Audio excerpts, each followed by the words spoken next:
আমরা একটা আলোচনা করছিলাম যে ওদের বাড়ি থেকে খাট দিল, বিছানা দিল না, কিরকম একটা ফাঁকা ফাঁকা লাগছে। মৌমিতা বলছিল, আমি কিন্তু বললাম যে আমরাই বারণ করেছি। তাতে মৌমিতা বলেছিল বারণ তো অনেকেই করে, কিন্তু তারপরেও তো মানুষ দেয় আর কি। এইটুকু কথা বলার জন্য তো তোর বউ কতগুলো কথা শুনিয়ে দিল বাবু। ও মেজো, কি করছিসটা কি বলতো? আচ্ছা সৃজন কি ভাববে ওর বউয়ের সম্পর্কে তুই? মা, সব দোষী কি মেজো কাকির নাকি? নতুন বউ কি এভাবে মুখে মুখে তর্ক করে? মাকে তুমি এমন কি বলেছো যে মা এভাবে কাঁদছে? দেখো, মায়ের মুখের ওপর কথা বললে সেটা কিন্তু আমি সহ্য করব না।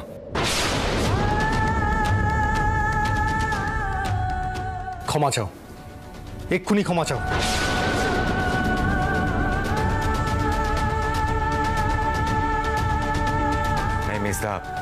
মেজদা ছেড়ে দে না। মেজকাকি তুমি নিচে চলো না, সকলে ডাকছে তো, চলো। আমি বলছি মায়ের কাছে ক্ষমা চাও। মায়ের কিন্তু খারাপ লেগেছে তোমার কথা। সরি, তবে আমি যে কথাটা বলতে চেয়েছিলাম সেটা আমি বোঝাতে পারলাম না।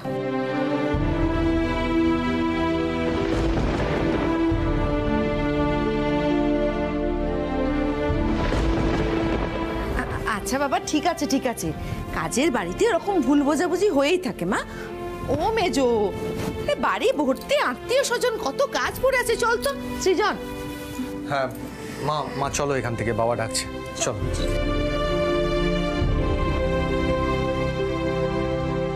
চল রে তিনি, চল।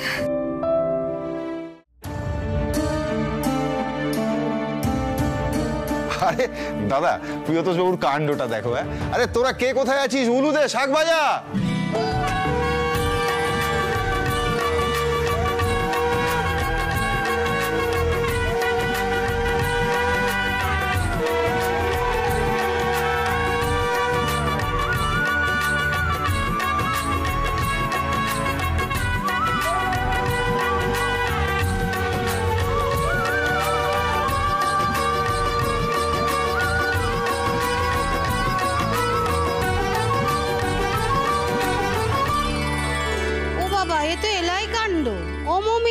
তুমি যে বললে বাপের বাড়ি থেকে বিছানাও দেয়নি। সেটাই তো শুনেছিলাম নপিসি।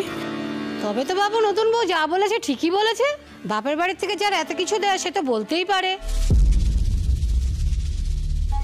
অমিতাভ বাবু বলছি, মালপত্রগুলো কোথায় রাখতে হবে একবার বলে দিন। ওরা থাকতে থাকতে তাহলে ওরা গুছিয়ে দিয়ে যাবে, বুঝেছেন? না পরবর্তীকালে ওনাদের আবার অসুবিধা হবে, টানা এজরা করা, কোথায় কি রাখবে তখন গন্ডগোল। এক কাজ করা যাক, এটা বরং পর্নার ঘরেই ঢুকিয়ে দেওয়া হবে নাকি? না না মেজদা, এত জিনিস ওই ঘরে আটবে না। আমার মনে হয় কিছু জিনিস অন্তত স্টোর রুমে রাখাই ভালো। স্টোর রুমে? শোনো, একটু স্টোর রুমে জানা দেখ না। দাঁড়ান, এসব আমরা কিচ্ছু নেব না, এগুলো আপনারা ফেরত নিয়ে চলে যান।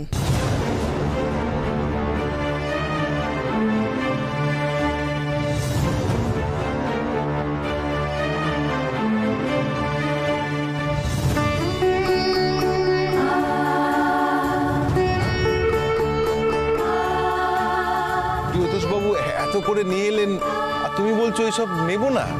তোমার মাথা ঠিক আছে তো কৃষ্ণা?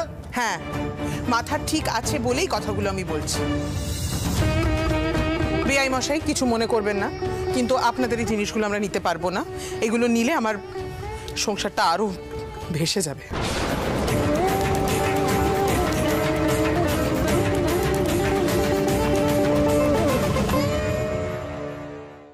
আমি বুঝতে পারছি না বিয়ান যে আপনি এই কথা কেন বলছেন। বলছি, একটু আগেই কথা হচ্ছিল খাট বিছানা ইত্যাদি নিয়ে, সামান্য কথা, বাড়িতে যেরকম হয় আর কি। মৌমিতা শুধু বলেছিল যে খাট এসেছে, বিছানা আসেনি, ব্যাস। তাতেই আপনার মেয়ের এমন গায়ে লেগে গেল যে সে বেরিয়ে এসে সকলের সামনে আমার মুখে মুখে কথা বলেছে। আর এমন ভাবে সে কথা বলেছে যেন মনে হয়েছে যে আমি লোভী, চেয়ে চেয়ে আপনাদের কাছ থেকে জিনিস নিচ্ছি, কিন্তু তা তো নয়।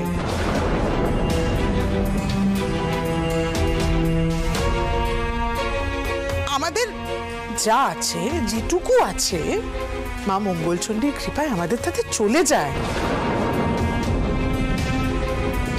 আপনারা এগুলো ফেরত নিয়ে চলে যান। এখন এ সমস্ত জিনিস যদি আমাদের ঘরে ঢোকে তাহলে তো ব্যাস আর দেখতেই হচ্ছে না। আপনার মেয়ের দেমাকে মাটিতে পা পড়বে না, তখন তো সে আরো কথা বলবে, আরো অপমান করবে আমাদের।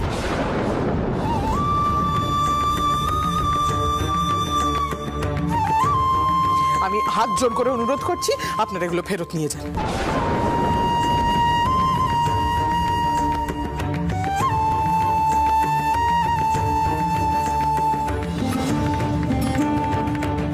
শোন, এখানে মনে হচ্ছে ঝামেলা হবে। সিএমকে ডাক। মেজো, তুই সব কি কথা শোনাচ্ছিস বেআই মশাইকে? ওটা কি খারাপ ভেবে কিছু বলছে নাকি? তুই কি পাগল হয়ে গেলি? বর্দি, কার মনে কি আছে সেটা তো আমরা বাইরে থেকে বুঝতে পারি না। বাবুর বউ কোন মন নিয়ে কথাগুলো বলেছিল, আমার কানে যা গেছে আমি তার ভিত্তিতে বলছি, আপনারা দয়া করে এই সমস্ত ফেরত নিয়ে যান।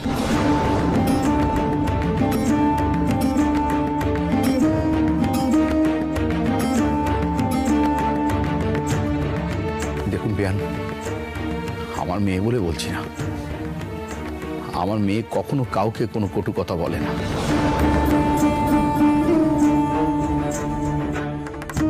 হয়তো কিছু ভুল হচ্ছে, তবু আমার মেয়ের তরফ থেকে আপনার কাছে আমি হাত জোর করে ক্ষমা চাইছি যদি কোনো ভুল হয়ে থাকে।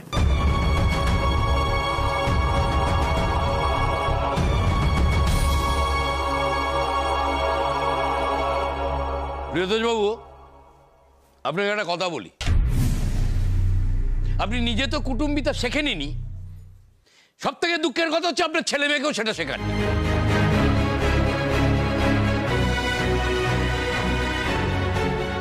আর বিয়ের আচরণে সেটা আমি বুঝে গেছিলাম।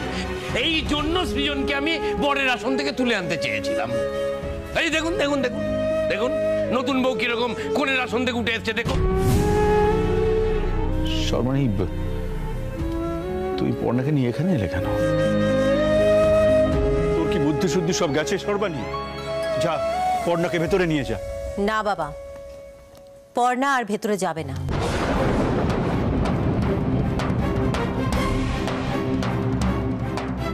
যে কথাবার্তাগুলো এক্ষুনি এখানে হয়েছে, তারপরে পর্ণা আর ওখানে বসে হাসি মুখে উপহার নিতে পারবে না।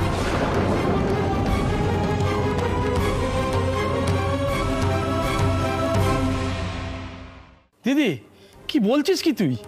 একদম উচিত কথা বলেছি ভাই। আর আমাদের ছেলে মেয়েদের আমরা উচিত শিক্ষাই দিয়েছি।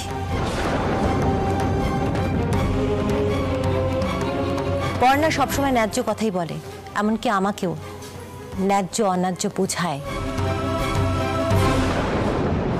সেখানে পর্ণা শ্বশুর বাড়িতে এসে শাশুড়ির মুখে মুখে কথা বলছে, শাশুড়িকে কথা শোনাচ্ছে, এটা কখনো হতে পারে না।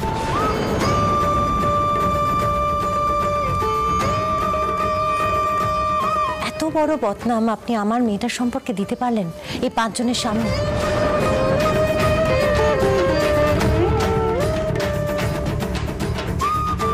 ছি ছি ছি ছি।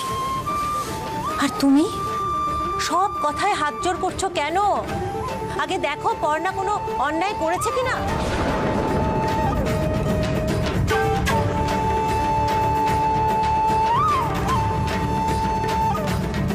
আশ্চর্য, আমি কেন বানিয়ে বানিয়ে বাবুর বউয়ের নামে কথা বলবো আমি তো বুঝতে পারছি না।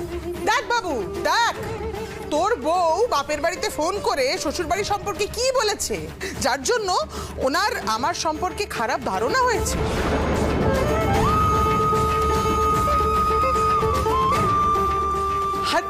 আপনিও অদ্ভুত, আপনি বিশ্বাস করলেন মেয়ের এই কথাগুলো? আর তো কিছু বলারই নেই। এর পরে এই সমস্ত উপহার কি করে গ্রহণ করি বলুন? আর তো উপহার গ্রহণ করা যায় না। যদি কিছু দিতেই হয় তাহলে মেয়েকে একটু সুবুদ্ধি দিয়ে যান। বাবা, তুমি এক্ষুনি সব জিনিসপত্র নিয়ে বাড়ি থেকে চলে যাও। কেন এখানে দাঁড়িয়ে দাঁড়িয়ে অপমানিত হচ্ছ তুমি?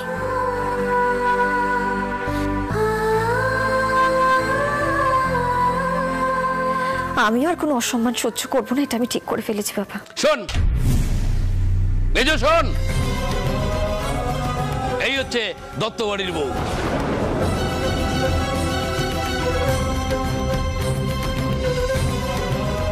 পর্ণা, এসব কি বলছো তুমি? এমন ভাবে বলছো যেন রোজ দিন আমরা তোমাকে অসম্মান করি। দিদি, আমার মুখে তুমি এভাবে কথা বসিয়ে দিও না। আমি যেটা বলেছি সেটা সবাই বুঝতে পেরেছে।